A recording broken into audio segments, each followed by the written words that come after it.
Bonsoir, mes chers noctambules.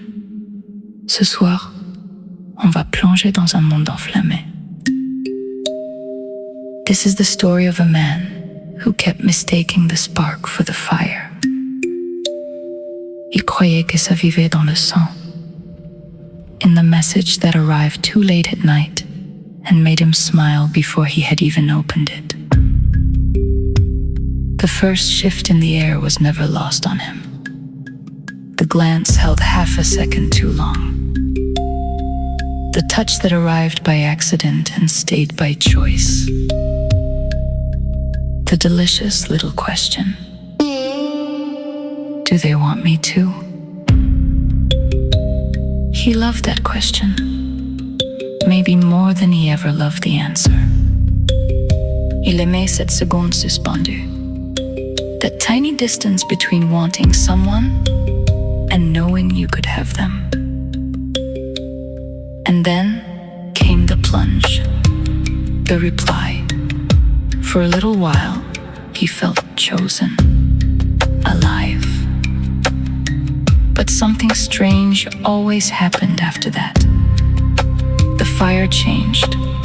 Their voice still reached him. And yet, somehow, the room had become quieter. The question that had kept sleep just out of reach was gone. And he had never learned what to do with the answer. Questions came easier. Alors il recommençait. Another glance, another message, another beginning. And someone who had once felt chosen began to wonder when the warmth had changed. And whether they had changed with it. No.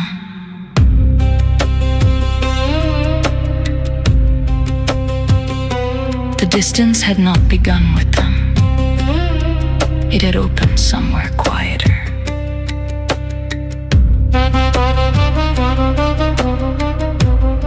Am I still wanted?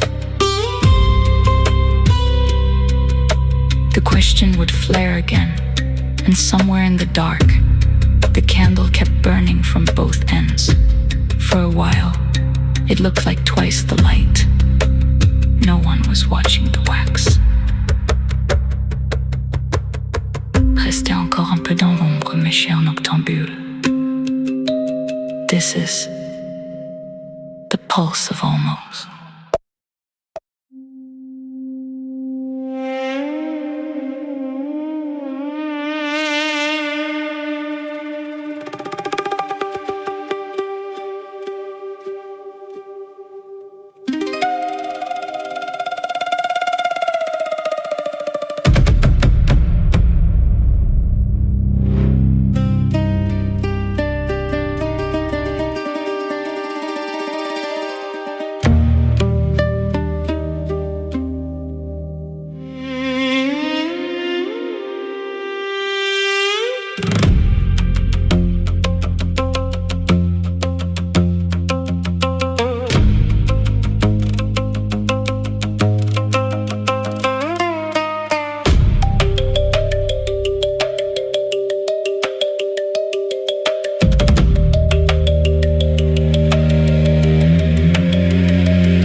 Bonsoir mes chers noctambules, ici c'est Angélique.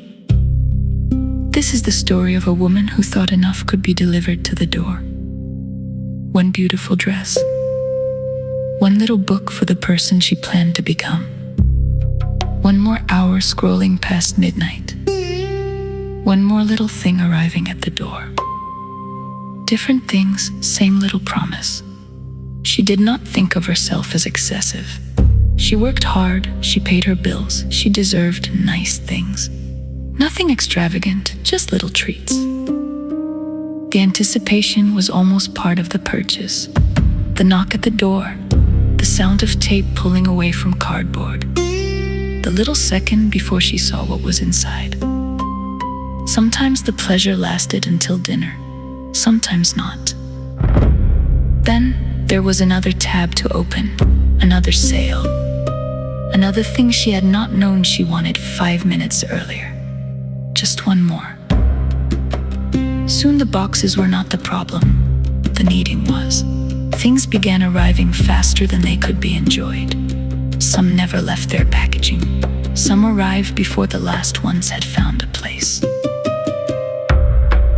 Closets, shelves, corners. Little pockets of silence disappearing beneath things. Le plaisir avait une drôle de façon de rétrécir. Her friends thought she loved shopping. Maybe she did. But some evenings, when there was nothing left to open, the silence felt louder than the room. That was usually when she reached for the screen. Just one more. Funny thing about enough, you rarely notice when you've passed it.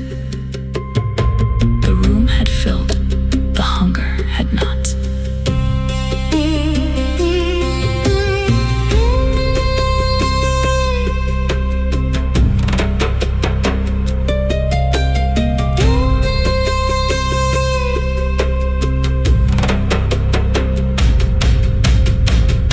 Restez encore un peu avec moi, mes chers noctambules.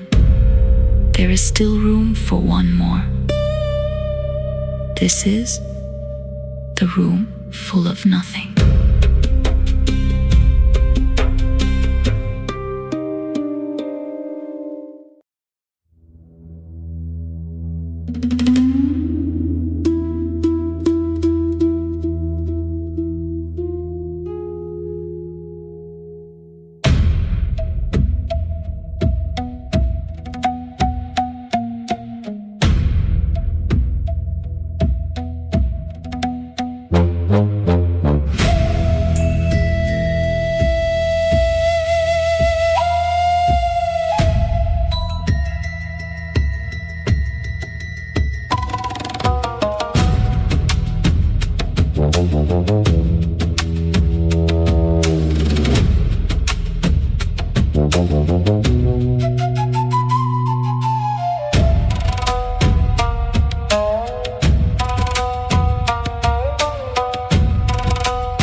Bonsoir, mes chers noctambules.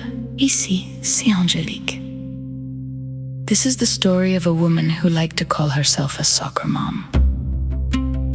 She watched every game. She knew his position, which foot he favored under pressure, his coach's schedule, which players to keep out of the shot, and exactly where to stand to catch the goal in a perfect 9/16 frame. At first, it was easy. His grandparents were always the first likes. Then came a few hearts from friends. One clip got shared. Then one video reached 1,000. The next barely moved. So she began to notice the numbers, which angle performed better, which goal brought new followers, which caption kept people watching. And after a while, she started watching the game through the screen. Her son would sometimes look toward the sideline after he scored. She thought he was looking for the camera. He wasn't. He wanted to see his joy reflected back at him.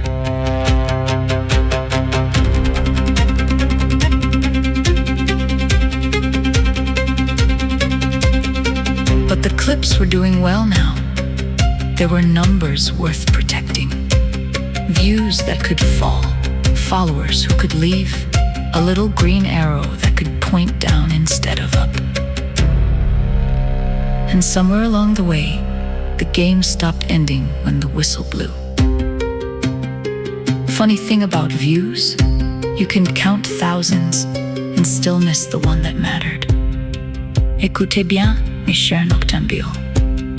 Not everything worth keeping can be counted. This is the ledger behind the smile.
Bonsoir, mes chers noctambules, ici, c'est Angélique. This is the story of a teenager who found out that being feared felt safer than being hurt. The nickname started as a joke. They called him Red. His face gave everything away: embarrassment, nerves, anger. The color climbed from his neck to his ears before he could stop it. The others noticed. Of course they did. At first, red meant the color of his face. Later, it meant something else. The joke faded. The name stayed. But something about it had changed. Nobody was laughing when they said it anymore. He had learned something by then. If you hit first, nobody gets to watch you flinch. When someone made him the joke, he made sure someone weaker wore the humiliation next. He kicked because someone had backed him against the wall. And once he started, he didn't know how to stop. The noise made him look fearless. It never made him feel safe. The fear was still there. It had just learned to hide inside the noise. By then, the nickname had become a warning. The story everyone knew began with the anger. Nobody asked what made him bleed.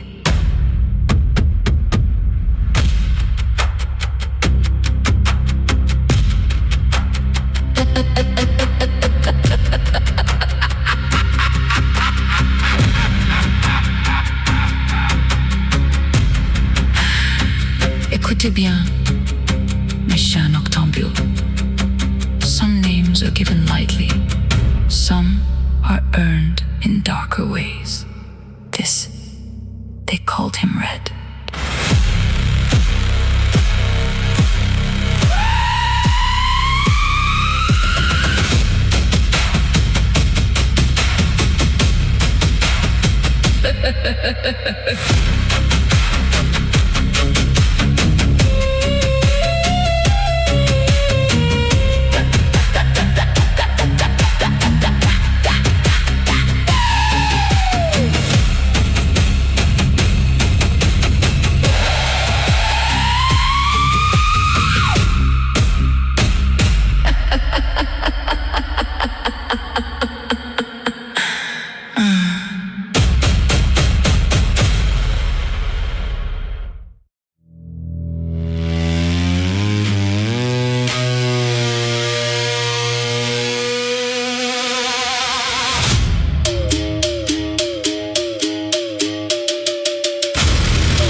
Bonsoir, mes chers noctambules, ici, c'est Angélique.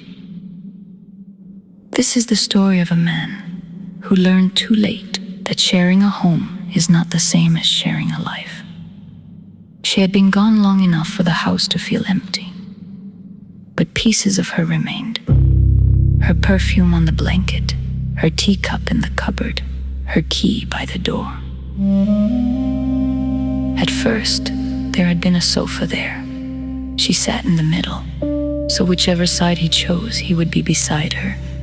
Sometimes she would pat the cushion, "Come, sit with me."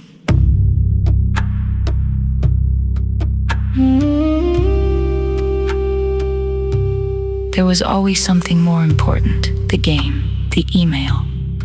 Eventually, she replaced the sofa with a chair, 1 person wide. She said it fit the room better. He agreed. It saved him from explaining why he never joined her. For a while, she had asked about starting a family. "Let's start with a cat," he had said. Eventually, she stopped asking. But she hadn't stopped trying. She still reached for his hand when his back was turned, still asked if something was wrong. He would say, "Why does something have to be wrong? You know how I feel about you." He had become very good at answering anything but what she asked. Later, she stayed in the chair when the house went quiet. A married bed is a strange place to feel alone, so she slept where loneliness required less explanation. Then her routines changed. Left pile, trash, right pile, giveaway. He wondered what had gotten into her. Mostly, he hoped she wouldn't ask him to do the same. And then one evening, the echo in the house belonged only to him.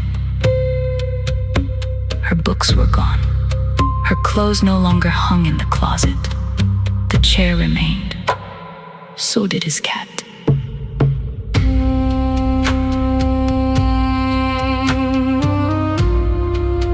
Souvenez-vous, mes chers noctambules. 2 people can share a home and still live worlds apart. This is the cat sleeps where she used to.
Bonsoir, mes chers noctambules. Ici, c'est Angélique. This is the story of a woman who discovered that some doors remain open long after we have chosen not to walk through them. She had been looking for something else when she found the box. Old paint tubes, brushes stiff with color, a sketchbook she hadn't opened in years. And underneath them, a letter. Paris, École nationale supérieure des beaux-arts. She sat on the floor with the letter in her hands. She remembered the day it arrived. She had wanted to go more than anything. She had already imagined the apartment she couldn't afford, the cafes she would paint in, the person she might become. Then, someone reminded her that dreams didn't pay bills, and Paris would still be there later. So she declined. Paris moved on. She stayed behind. Years passed, the brushes hardened, the sketchbook stayed closed, and practicality took Paris's place. Most days, she hardly thought about it, until she opened the box. Then came the questions. What if I had gone? What if I had trusted myself? What if I had kept painting?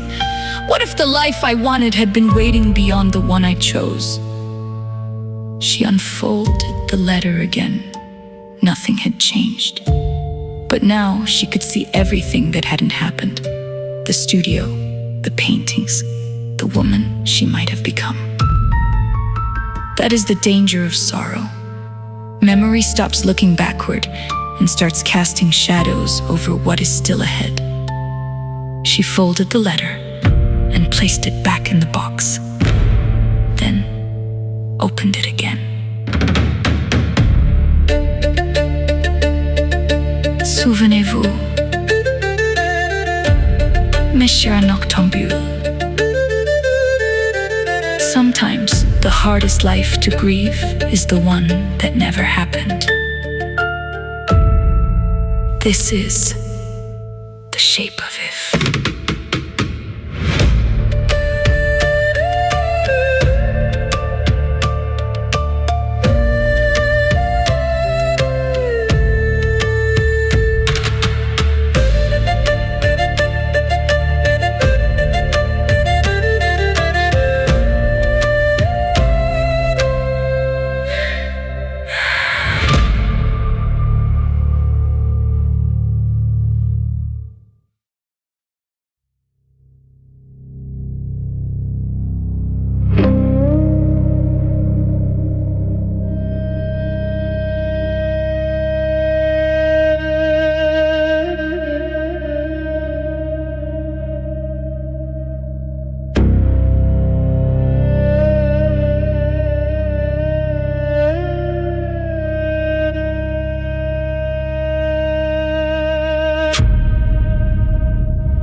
Bonsoir, mes chers noctambules, ici, c'est Angélique. This is the story of a businesswoman who always wanted the office with the glass wall. Not because it had more light, because from there, everyone could see how far she had climbed. And somehow, the glass kept offering another horizon. She knew who took their coffee sweet, who needed praise, and which jokes required laughter. Honey on the lips for some, bitter poison for others. If someone stood between her and the next step, she rarely moved them herself. She simply made sure the right person noticed where they had slipped. Eventually, the promotion came. Manager. She sat in the new chair, ran her fingers over the nameplate across the desk. Then, she heard laughter beyond the glass. Someone new had joined the team, less experienced, still wearing the careful smile of a first day. She was being shown around the office. She listened carefully, asked questions, remembered the answers. She was easy to like and had no interest in turning the office into a ladder. At first, she took the new woman under her wing. Then the new woman began learning faster than expected. People started asking what she thought, inviting her into meetings. Then the manager's encouragement became correction. A mistake was mentioned a little louder than necessary. An email arrived without its context. A good idea reached the room without the right name attached to it. The younger woman noticed. So she began keeping records, emails, dates, versions, who had been copied. And when the next position opened, her name came up, just not in the way she expected.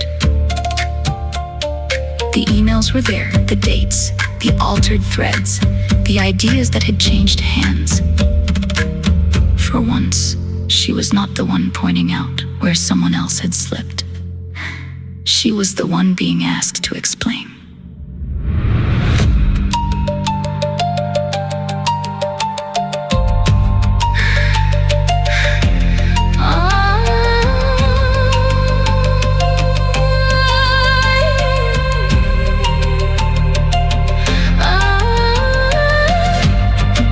Rappelez-vous, mes chers noctambules, sometimes the wound is not what they have, but how small we feel beside it. This is honey on the lips, bitter behind the smile.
Bonsoir mes chers noctambules, ici c'est Angélique.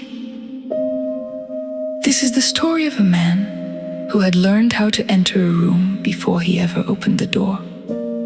He knew the walk, the pause, the half smile, the exact moment to look away.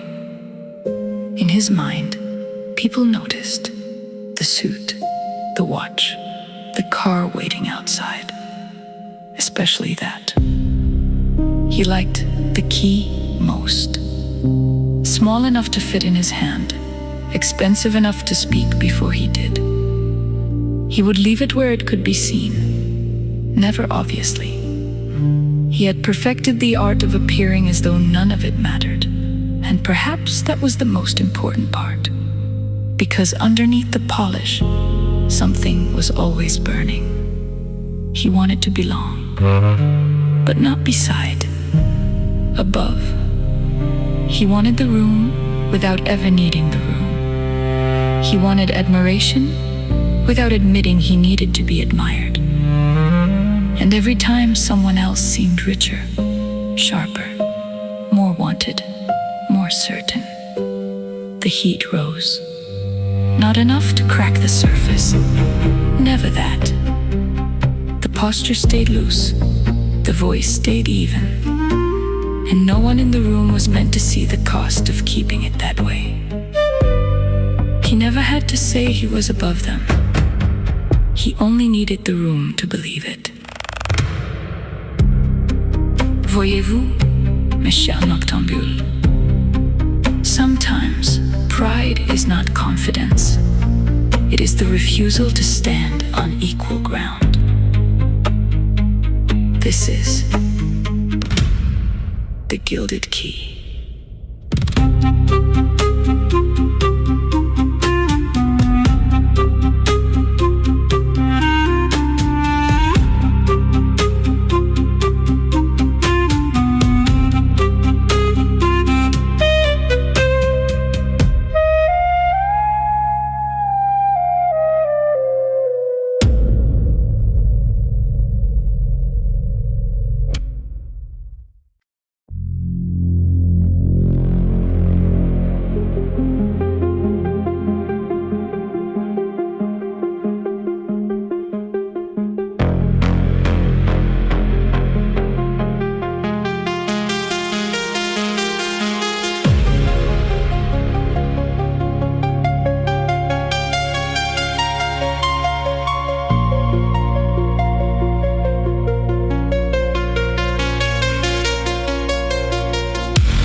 Bonsoir, mes chers noctambules. Ici, c'est Angélique.